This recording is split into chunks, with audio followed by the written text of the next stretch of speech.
the southern Arabian Peninsula and down to the, and this is, and here's the Gama, 1498, Zheng He is circa 1410, 1415. So it's obvious that the Chinese, before the Europeans had the, they had the naval technology to go wherever they wanted, they made a decision not to. The Ming Emperor, the successor, Ming Emperor said, we're wasting our money.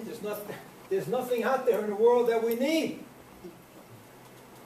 I mean, there's nothing in Africa that's better than what we have here. And nothing in India. We have, you know, this is, to a certain extent, this is Chinese ethnocentrism. This is the center of the world. And by the way, we want to make sure nobody from Central Asia comes back. So we're going to put most of our resources into a land army, and we're going to reinforce the walls there.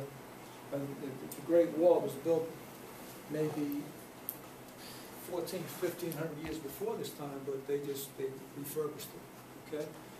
Okay. Is there any other points of discussion? Or comments? Okay, so what I have here is I just have the voyages of Columbus and the Gama. We've all seen these, but I'd like you to keep this in mind in terms of this.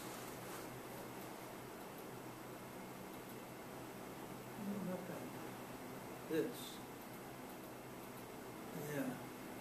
Mounkhall road system for almost 150 years was the thruway. It was the superhighway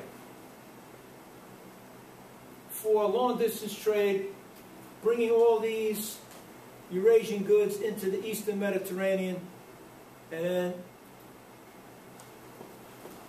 being brought back into Western Europe by the Italian urban merchants. Mounkhall road system deteriorated in the 14th century.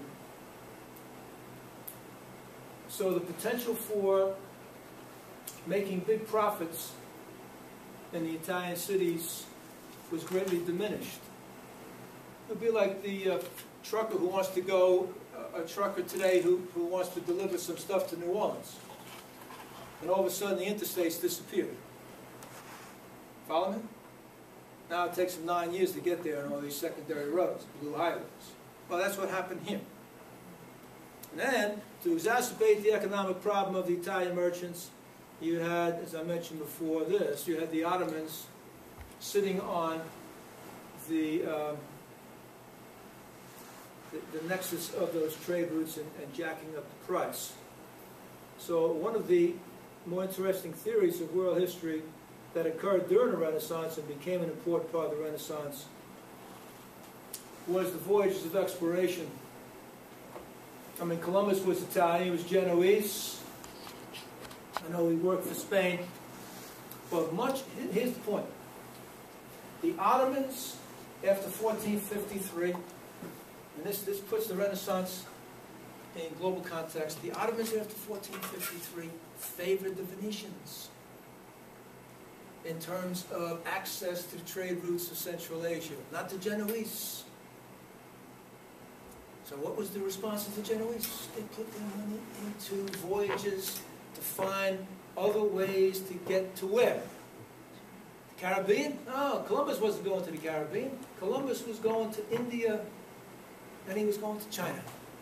But where was the Gama going?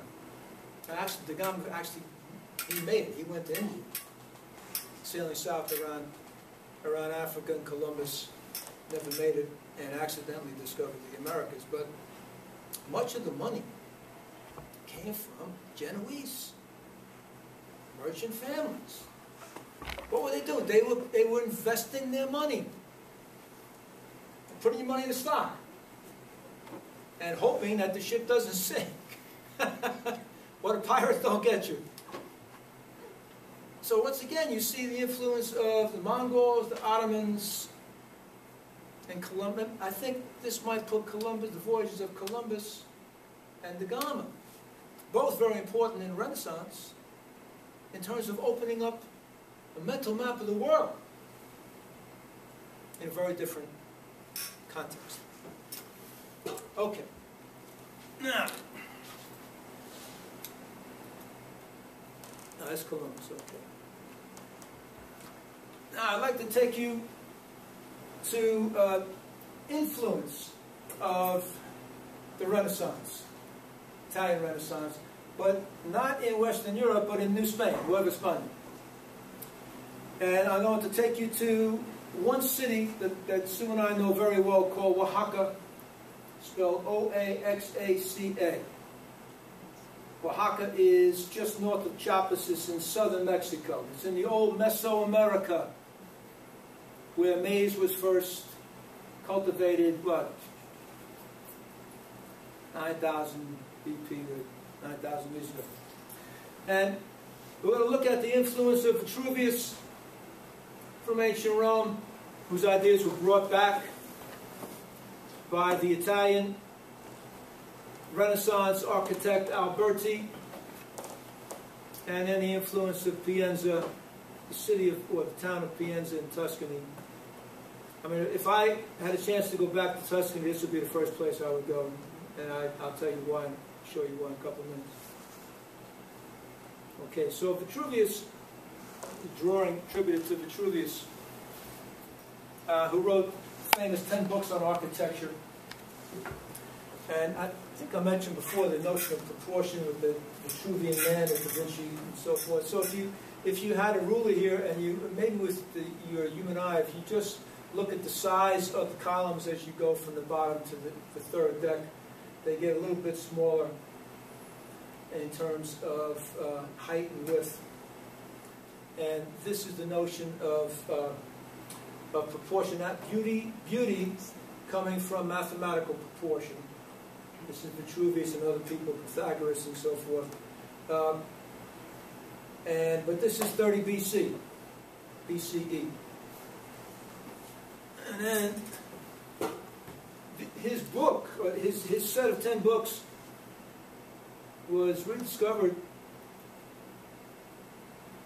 in the 15th century in Italy, and had great influence on one of the great Italian architects, Leon Battista Alberti, who designed this townhouse for some merchant, I would assume, in Genoa maybe. I mean, the name of it is Palazzo is not that important, but you can see the use of the pilasters here rather than columns going up, and the notion of mathematical proportion. Now this is in Italy, 15th century now. And this is in Rome, 1st century BCE.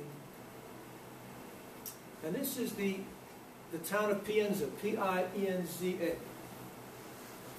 And what's neat about Pienza is that it's the first planned Renaissance urban ideal city. I've forgotten the name of the Pope at this time. You can look it up. Pope came from this small town of Pienza. He went back to visit it. He wasn't too impressed with what he saw. So he hired Renaissance architects from the school of Alberti. I just showed you his work, to redesign the center of the town according to Renaissance ideas of what a city should be like. Now here's some of the principles. No walls. There's a wall, boom. We don't need any more defensive walls. They're obsolete. Boom. Open space. Efficacy of human intercourse. I mean, here you have the church and the government building. You see the church there on the left? You have the government building on the right. And you have open space on the plaza where people can do business, they can go to church, they can pay their taxes, whatever. But it makes sense. It's not a series of labyrinth alleyways and so forth, dark and dank. It's open, it's reasonable, it's rational, it's Renaissance. But this is in Tuscany, 1460, middle of the same time as Da Vinci.